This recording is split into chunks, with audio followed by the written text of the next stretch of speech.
Good morning, folks. Starting beneath our feet, top quake of the day was a 6.6, downgraded to 6.3 just north of New Zealand. As you can see, los afortunados en Mexico. La tormenta se va lejos de la costa. Goodbye, Douglas. I wish I could say the same for Arthur. I don't have to tell Carolinians what's coming. Eyes open, folks. This will not be fun at all. I'd also like to note that flash flooding from the shear is probably going to hit New England again tonight, and the high-pressure Earth spot just to the west of Arthur is driving enough energy north on its western edge to make bad storms tonight in the north-central U.S. and up into Canada. Europe? Simple enough. France and Germany welcoming the storms from Spain, while Ireland and the UK watch the North Atlantic toss a convergence their way. Love to get some weather shares here, folks. Down under? Enjoy the nice winter day. Some areas far to the south and the west may have precipitation, but it's a good day for most.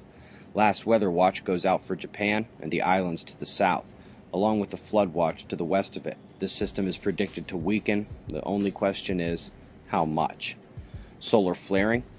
Anyone doubting the inadequacy of our star at the moment? Okay, let's run the drill. We'll go top, then bottom, right to left.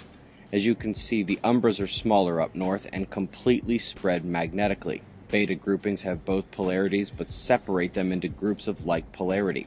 We'll also look forward to these guys turning in for diagnosis. Okay, let's go down south, and folks, our delta candidates have significantly weakened here. The southern portion has completely separated, but at least it carries the gamma class with the blue positive straddling the red negative instead of being grouped together. On the limb, here we actually have some good delta potential, but alas, these umbras are much smaller, and developing beta groups can often trick one into delta calls. Try your hand later today, maybe. As you watch the umbral fields emanate from the sunspots, connecting positive polarity to negative polarity, you see the lack of flaring. Move up one notch to the coronal fields, revealing our transequatorial incoming positive coronal hole. It's quite easily seen here in 211 angstroms as the dark patch.